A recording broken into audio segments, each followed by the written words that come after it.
Buenas tardes, hoy quiero interpretar para ustedes una preciosa canción brasileña que se llama Maña de Carnaval, que pertenece a la banda sonora de Orfeo Negro, una película dirigida por Marcel Camus, que obtuvo un Oscar. Esta banda sonora tiene grandes autores como son Luis Bonfá y Antonio Carlos Jobim, y fue toda una sorpresa y una innovación, ya que combinaban el jazz.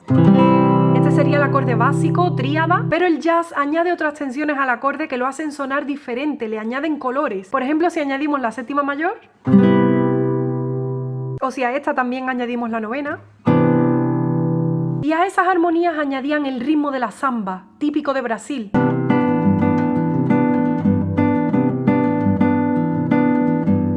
Formando así la inconfundible y preciosa bossa nova. Esta película está basada en la obra teatral de 1954, escrita por Vinícius de Moraes, que llamó Orfeo da Conceição, que además está basada a su vez en el mito griego de Orfeo y Eurídice, que cuenta que Orfeo era un músico que embelesaba, cautivaba a todo aquel que escuchaba su música y se propone salvar a Eurídice de la muerte. Baja a por ella al inframundo, pero montado en la barca, cruzando el famoso río que separa el mundo de los vivos del de los muertos, le dicen que no debe mirar atrás, debe resistir la tentación de mirar a Eurídice, y él no resiste esa tentación, se gira, la mira y la pierde para siempre. Esta película adapta ese mito, pero lo lleva al siglo XX en Río de Janeiro, Brasil, en las favelas en época de carnaval.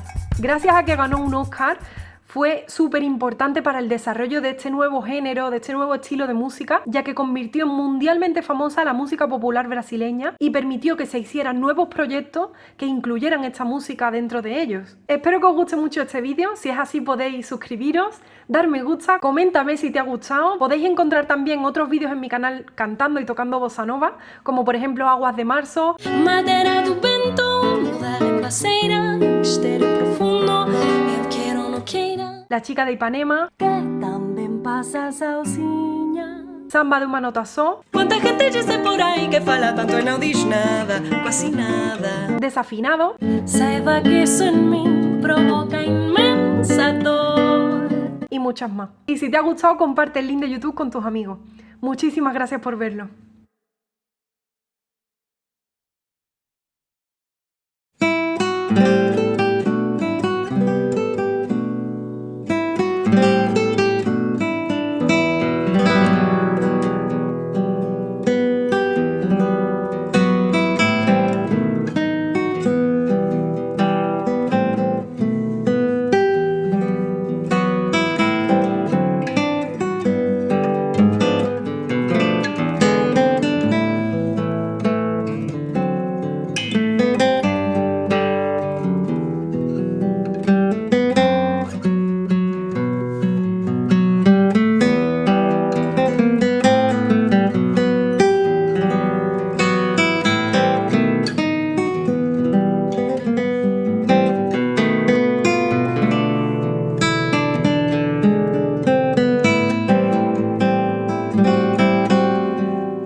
Alegria voltou, tão feliz a manhã desse amor. Thank